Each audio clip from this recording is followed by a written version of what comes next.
Creator, Dhaka বিশ্ববিদ্যালয়ের একজন সাবেক ছাত্র। সে হচ্ছে এভিডেন্স সহকারে তথ্য দিয়ে তুলে ধরেছে যে এই ইফতি মতিউর রহমানের ছেলে, তার আরো ওয়াইফ রয়েছে, বাচ্চারা রয়েছে এবং তারা খুব বিলাসী জীবনযাপন করে তারপরে সবার টনক নড়েছে। এই আলোচিত সমস্ত দুর্নীতির ঘটনাগুলো যদি দেখেন, একটাও কোনো সরকারি সংস্থা বের করে নাই কিংবা গণমাধ্যমে হঠাৎ করে আসেনি।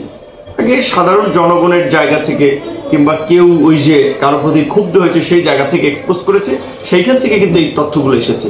সরকারের অবস্থান দুর্নীতিবাজদের পক্ষে এবং দুর্নীতিবাজদের রক্ষা করার জন্য, এটা তো আমরা পরিষ্কারভাবে দেখতে পাই। যখন এই চাঞ্চল্যকর ঘটনাগুলো বের হওয়ার পরেও যখন আমাদের ওবায়দুল কাদের সাহেব যখন বলেন যে পুলিশকে ঢালাওভাবে দুর্নীতির অপবাদ দেওয়া হচ্ছে, বিএনপি আমলের চেয়ে বেশি দুর্নীতি হয়েছে। বিএনপি গত আপনার প্রায় 17 বছর আগে ক্ষমতায় ছিল, সেই সময় তারা কি দুর্নীতি করেছে সেইটা দিয়ে তো বর্তমান সরকারের এই 16 বছরের দুর্নীতিকে তো আপনি জায়েজ করতে পারেন না। দেখা যায় সরকারের ওবায়দুল কাদের থেকে শুরু করে আরো অনেকেই, স্বরাষ্ট্রমন্ত্রীও পুলিশের পক্ষে অবস্থান নিয়েছেন, এই পুলিশ কর্মকর্তাদের পক্ষে। এমনকি পুলিশ সার্ভিস অ্যাসোসিয়েশন যে বিবৃতি দিয়েছে সেখানেও তারা প্রকাশ্যে নগ্নভাবে এই দুর্নীতির পক্ষে সাফাই গিয়েছেন, যেটা তারা কিন্তু পরিষ্কার যে সরকার দুর্নীতিবাজদের পক্ষে এবং দুর্নীতিবাজদেরকে রক্ষা করার চেষ্টা করছে। ঘটনাটা যেটা ঘটেছে আমাদের কাছে মনে হচ্ছে যে তাহলে এখন গণমাধ্যমে এই বিষয়গুলো আসছে কেন, গণমাধ্যম কেন একটু সরব হচ্ছে। এইখানে আপনি জানেন যে মার্কিন যুক্তরাষ্ট্র বাংলাদেশের সরকার দুর্নীতিগ্রস্ত এবং ব্যবসার সূচকে অনেক ক্ষেত্রে দুর্নীতি একটা প্রধান প্রতিবন্ধকতা মার্কিন যুক্তরাষ্ট্র সহ ইউরোপিয়ান এবং বিভিন্ন সময় রিপোর্টগুলো দিয়ে আসছে। এমনকি বিদেশি বিনিয়োগকারীরা আপনার পরিষ্কারভাবেই বলছে যে বাংলাদেশের দুর্নীতি কমানো না গেলে এখানে বিদেশি বিনিয়োগকারীরা চলে যাবে এখান থেকে। সেই কারণে সরকার এখন এই টানা চতুর্থবার ক্ষমতায় থেকে নিজেকে ভালো হিসেবে তুলে ধরার জন্য যে না, এই সরকার জনগণের পক্ষে, দ্রব্যমূল্যের দাম কমানোর চেষ্টা করছে, দুর্নীতিবাজদের বিচারের চেষ্টা করছে, এই কারণে এখন সরকারের কিছু পর্যায়ের লোকেরা দুর্নীতি নিয়ে সরব হচ্ছে, কথাবার্তা বলছে। এমনকি পার্লামেন্টে আমরা দেখলাম যে কয়েকজন সংসদ সদস্য দুর্নীতি নিয়ে আপনার বক্তব্য দিয়েছেন যে আমলারা দুর্নীতি করছে, এই কতিপয় অসৎ আমলার কারণে সরকারের অর্জন ম্লান হতে পারে না। অথচ এই এমপিরাই কিন্তু সবচেয়ে বড় চোর, এই এমপিরাই হচ্ছে সবচেয়ে বড় ডাকাত, সবচেয়ে বড় মাফিয়া। কারণ এই এমপিরা তো জনগণের ভোটে নির্বাচিত এমপি না, তারা জনগণের ভোট ডাকাতি করে, ভোট কিন্তু দখল করে এমপি হয়েছেন। এবং সরকারি দলের আপনার নেতারা, আপনি নিশ্চয়ই জানেন যে দিলীপ বড়ুয়া সাম্যবাদী দলের আপনার প্রধান এবং সরকারের মন্ত্রী ছিলেন, শিল্পমন্ত্রী, তিনি প্রকাশ্যে বলছেন পত্রপত্রিকা যে এই সরকারের মধ্যে থাকা 80% এমপি স্মাগলার, কালোবাজারি, অর্থ পাচারকারী। দিলীপ বড়ুয়া বলছেন। আওয়ামী লীগের ঘনিষ্ঠ জন ছিলেন, বুদ্ধিজীবী হিসেবে পরিচিত ছিলেন গাফফার চৌধুরী, তিনি 2018 সালের নির্বাচনে বলেছিলেন যে এই সংসদের 80% এমপির মনোনয়ন আগামী নির্বাচনে দেওয়া উচিত না, কারণ এরা দুর্নীতিগ্রস্ত। সরকারের মধ্যে যাদের ন্যূনতম বিবেক আছে তারাও কিন্তু এখন আর চুপ থাকতে পারছে না। তো সেই জায়গা থেকে আমার মনে হচ্ছে যে এই যে দুর্নীতির আপনার তথ্য একের পর এক বের হচ্ছে, এটি সরকারের পতন ডেকে আনবে। কারণ জনগণ তো এখন পরিষ্কার হচ্ছে যে আরো এই দুর্নীতির কারণেই দ্রব্যমূল্যের দাম বাড়ছে, বাজারে সিন্ডিকেট তৈরি হচ্ছে, অর্থনৈতিক ক্ষেত্রে ব্যাংকিং খাতে মাফিয়ারা গড়ে উঠেছে এবং ব্যাংক থেকে জনগণের টাকা তারা লুটপাট করে দেশের বাইরে পাচার করছে, ব্যাংকগুলোকে আপনার শেষ করে দিচ্ছে। এমনকি এসালমের মতো একটা বড় মাফিয়া শিল্প গোষ্ঠী, যার একার অধীনেই আপনার 10-12টা ব্যাংক, এমনকি আপনারা দেখেছেন যে তার বিরুদ্ধে $1 বিলিয়ন পাচারের তথ্য নিউজ হয়েছে, তারপরেও কিন্তু তার বিরুদ্ধে ব্যবস্থা নেওয়া হয়নি। হাইকোর্ট কিন্তু এসালমকে আপনার সেই আপনার মামলা খারিজ করে দিয়েছে। তাহলে একদিকে দেখেন ওবায়দুল কাদেররা কিংবা সরকারের উচ্চ পর্যায়ের অনেকে যেমন এই দুর্নীতিবাজ পুলিশ কর্মকর্তাদের রক্ষার জন্য কথা বলছেন, অন্যদিকে হাইকোর্টও কিন্তু এই দুর্নীতিবাজদেরকে আবার আপনার খারিজ করে দিচ্ছেন।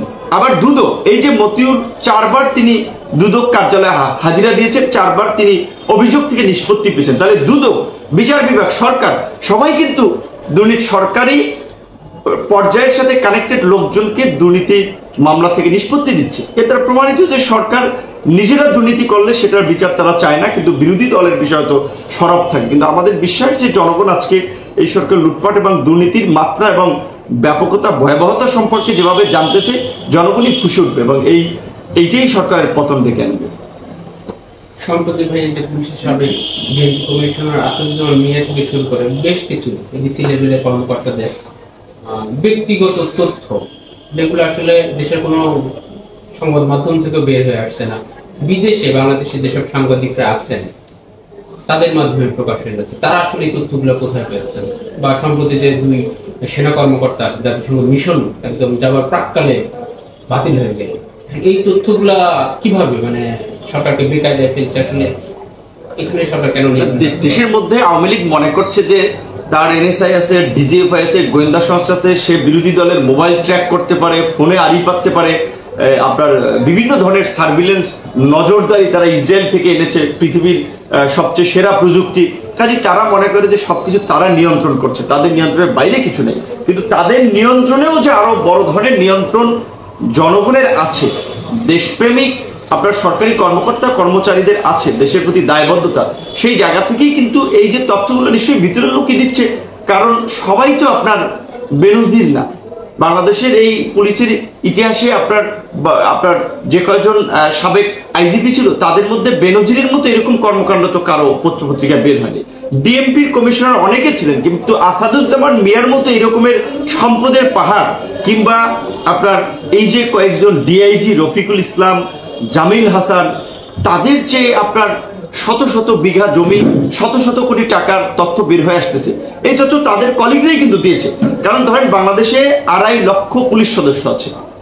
2.5 লক্ষ পুলিশ সদস্যের মধ্যে আপনার ধরেন আপনার 1000 খানেক ডিআইজি আছে, থাকতে পারে, এসপি পদমর্যাদার ধরেন আরো এরকম মিলাইয়া 2-3 হাজার থাকতে পারে, আর কিন্তু সাধারণ অফিসার।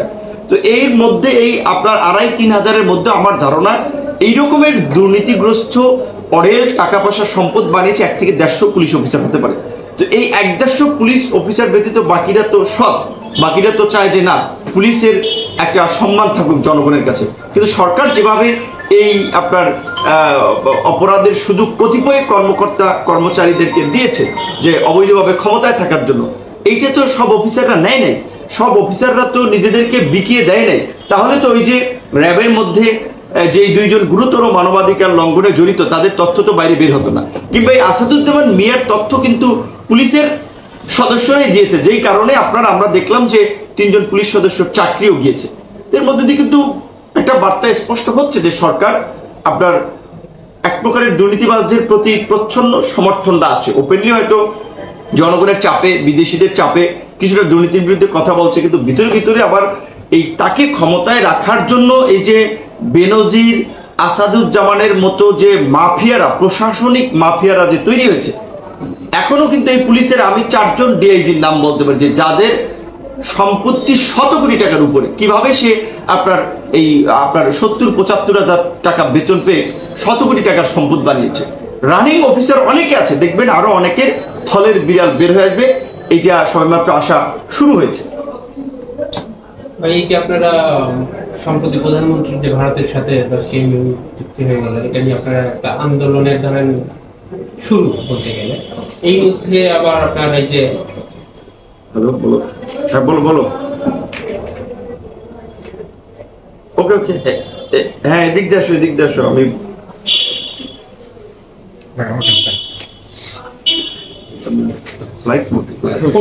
কোনটা বা যে বিশ্ববিদ্যালয়ের পেনশন স্কিম নিয়ে আজকে আন্দোলন দিচ্ছে, আসলে কি সরকার বা সরকারের বিভিন্ন সংস্থাগুলো আসলে ভারতের এই 10টি চুক্তিকে আড়াল করার জন্য নতুন ইস্যু সামনে নিয়ে আসছে কিনা? এই ধরনের স্বৈরাচার সরকারগুলো অন্যান্য দেশেও যারা ছিল তারা কিন্তু জনগণের চোখে ধুলো দেওয়ার জন্য, জনগণের দৃষ্টিকে এক জায়গা থেকে অন্য জায়গায় নেওয়ার জন্য নানান ধরনের ইস্যু ঘটায়।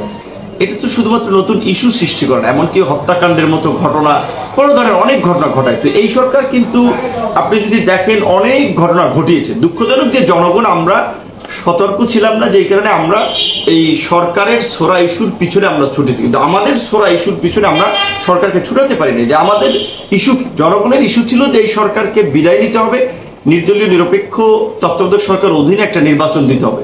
আমরা এই দাবিতে আন্দোলন করেছি, কিন্তু আমরা ওই এক ইস্যুতে থাকতে পারিনি। আমরা অনেকগুলো ইস্যুতেও অনেক সময় রিয়্যাক্ট করেছি। আবার রাজনৈতিক দল হিসেবে আপনার যেই ইস্যুগুলো সামনে আসে সেগুলোতে কিন্তু রিয়্যাক্ট করা, কথা বলা, জনগণকে জানানো, সেটাও আপনার দায়িত্ব। যেমন এখন ভারতের সাথে যে গোলামির চুক্তি শেখ হাসিনার সরকার করছে, যেটা আমাদের প্রধানমন্ত্রী তার বাবা, আমরা সম্মান করি যে বঙ্গবন্ধুর মতো একজন নেতা মুক্তিযুদ্ধের অভিসংবাদিত নিশ্চয়ই, কিন্তু বঙ্গবন্ধু কিন্তু 72 সালে দেশ স্বাধীনের পর এই গোলামির চুক্তি ভারতের সাথে করেছিলেন। ঠিক এই চুক্তিগুলোই শেখ হাসিনার সরকারও গত 16 বছরে একটানা অনেকগুলো চুক্তি এবং সমঝোতা আপনার স্মারক তারা স্বাক্ষর করেছে। 2010 সালে তারা প্রথমে এই আপনার এই আখাউড়া দিয়ে আপনার ট্রানজিটের আপনার স্থলপথ ব্যবহারের চুক্তি শুরু করে 2018 সালে তারপরে তারা আপনার চট্টগ্রাম এবং মোংলা পোর্ট ব্যবহার করার জন্য, সিলেট সহ ওই অঞ্চলের স্থলপথ ব্যবহার করার জন্য তারা চুক্তি করে, এবং 2024 সালে তারা বাংলাদেশের মধ্যে দিয়ে এই ভারতকে রেল করিডোর দেওয়ার এই চুক্তি এবং সমঝোতা করে। কারণ বিশেষ করে আমার যেটা মনে হয় যে আমাদের প্রধানমন্ত্রী তিনি বঙ্গবন্ধুর কন্যা, বঙ্গবন্ধুর মতো একজন নেতা, কেন এই 75-এর পরিস্থিতি তৈরি হয়েছিল সেটা তো তিনি ভালো করে জানেন পরিবারের সদস্য হিসেবে। কারণ হচ্ছে বঙ্গবন্ধুকে ভারত সহযোগিতা করেছিল, বঙ্গবন্ধুকে তথা বাংলাদেশকে, যে তারা বাংলাদেশকে নিয়ন্ত্রণ করার জন্য, কিন্তু যখন দেখেছে দেশ স্বাধীন হওয়ার পর আপনার বাংলাদেশ ভারতের নিয়ন্ত্রণের বাইরে চলে যাচ্ছে, বঙ্গবন্ধু আপনার 74 সালে এই যে আপনার 73 সালে ন্যাম সম্মেলনে যোগদান করেছেন, মুসলিম রাষ্ট্রগুলোর সাথে সম্পর্ক উন্নয়নের জন্য চেষ্টা করেছিলেন, এটা ভারতের পছন্দ হয়নি। বঙ্গবন্ধু হত্যাকাণ্ড কিন্তু ভারত ঘটিয়েছিল, এমনকি জিয়াউর রহমানের হত্যাকাণ্ড যদি দেখেন, জিয়াউর রহমানের হত্যাকাণ্ডের সাথেও ভারত ওতপ্রোতভাবে জড়িত ছিল। কারণ যখন দেখেছিল, তারা ভেবেছিল যে বঙ্গবন্ধুর মতো একজন নেতাকে সরিয়ে দিয়েছে বাংলাদেশ পঙ্গু, কিন্তু যখন দেখেছে জিয়াউর রহমানের মতো একজন নেতা, সামরিক অফিসার, যিনি বাংলাদেশি জাতীয়তাবাদ এবং ইসলামী মূল্যবোধকে সামনে এনে বাংলাদেশের মানুষকে হ্যামিলিয়নের বাসিওলার মতো ঐক্যবদ্ধ করেছেন, তখন ভারত মনে করেছে যে জিয়াউর রহমান বঙ্গবন্ধুর মতো আরেকজন বড় নেতা হয়ে যাবেন বা বঙ্গবন্ধুকে ছাড়িয়ে যেতে পারেন। যেই কারণে কিন্তু মাত্র এই আপনার এই 6 বছরের মাথায় কিন্তু আপনার বঙ্গবন্ধুকে, আপনার জিয়াউর রহমানকেও কিন্তু হত্যা করিয়েছে। বঙ্গবন্ধু এই জিয়াউর রহমান হত্যাকাণ্ডের পরে রাষ্ট্র চালিয়েছে কি এরশাদ কিন্তু ভারতের একেবারে রশি বাঁধা আপনার ছিলেন, যে তিনি ওই রশির বাইরে যেতে পারতেন না। এমনকি জিএম কাদের যে গত বছর ভারত সফর করে, আপনাদের নিশ্চয়ই মনে আছে যে বক্তব্য দিয়েছিলেন যে ভারতের নেতারা যেটা বলেছে, আমার সাথে গুরুত্বপূর্ণ কথা বলেছে, আমি এটা বলতে পারবো না। কারণ তিনি জানেন যে তিনি এই জিয়াউর রহমান, বঙ্গবন্ধু ভারতের বিরুদ্ধে গিয়ে তাদের জীবন দিয়েছে, তার ভাই ভারতের এই আপনার রশির বাইরে যেতে পারেন নাই, কাজে তিনিও যেতে পারবেন না। এই যে বাংলাদেশের রাজনীতিবিদদেরকে ভারত নিয়ন্ত্রণ করে এবং ভারতের একটা গোলাম বানানো, এইটা কিন্তু ভারত চেষ্টা করেছিল, পারে নাই বিধেই বঙ্গবন্ধু জিয়াকে শেষ করেছে। এমনকি আপনার এই বেগম খালেদা জিয়া, আপনার নিশ্চয়ই মনে আছে, আপনার যদি অন্যান্য দেশের ডিপ্লোম্যাটিক শিষ্টাচার দেখেন, বিরোধী দলীয় নেতাকে লাল গালিচা দেয় এই নজির কম আছে। মনমোহন সিং প্রধানমন্ত্রী থাকা অবস্থায় সম্ভবত 2012 সালে খালেদা জিয়া দিল্লিতে গেছেন, খালেদা জিয়াকে কিন্তু আপনার লাল গালিচা সংবর্ধনা দিয়েছিলেন। কারণ তারা জানেন যে খালেদা জিয়া জিয়াউর রহমানের স্ত্রী, তিনি ইসলামী মূল্যবোধ এবং বাংলাদেশি জাতীয়তাবাদের আলোকে রাজনীতি করেন এবং ভারতের আগ্রাসনের বিরুদ্ধে তার একটা কঠোর অবস্থান আছে। যেই কারণেই কিন্তু খালেদা জিয়া যেন বাংলাদেশের রাজনীতিতে টিকে থাকতে না পারে, তার জন্য তাকে আওয়ামী লীগকে ব্যবহার করে জেলে নিয়েছে, জেলের মধ্যে খাবারের সাথে তার বিষ প্রয়োগ করেছে এবং এখন তিনি ধীরে ধীরে মৃত্যুর কোলে ঢলে পড়ছেন, এবং তাকে যেন দেশের বাইরে চিকিৎসার সুযোগ না দেওয়া হয় সেটি ভারত নিশ্চিত করছেন আওয়ামী লীগকে দিয়ে। কারণ দেশের বাইরে গেলে এগুলো বের হয়ে আসতে পারে যে তাকে এইভাবে ক্ষতি করা হয়েছে। সেই ভারতের সাথে শেখ হাসিনা এই যে রেল করিডোরের চুক্তি করেছে, এই কারণে তিনি জানেন যে তিনি যদি রেল করিডোর না দেন তাহলে তার পরিণতিও বঙ্গবন্ধু কিংবা জিয়াউর রহমানের মতো হতে পারে। তিনি ক্ষমতাকে এবং ক্ষমতার চেয়ারকে তার জীবনের সাথে একাকার করে ফেলেছেন। তিনি জানেন যে ক্ষমতা থেকে গেলে তার পরিণতি ভয়ঙ্কর হবে এবং সেটা বঙ্গবন্ধু জিয়ার মতো হতে পারে। কাজেই তার চিন্তা ভাবনা হচ্ছে তিনি বেঁচে থাকুক, দেশ গোল্লায় যাক, মানুষ গোল্লায় যাক, দেশের স্বাধীনতার সার্বভৌমত্ব গোল্লায় যাক। সেই কারণেই তিনি এই চুক্তিতে একমত হতে পেরেছিলেন।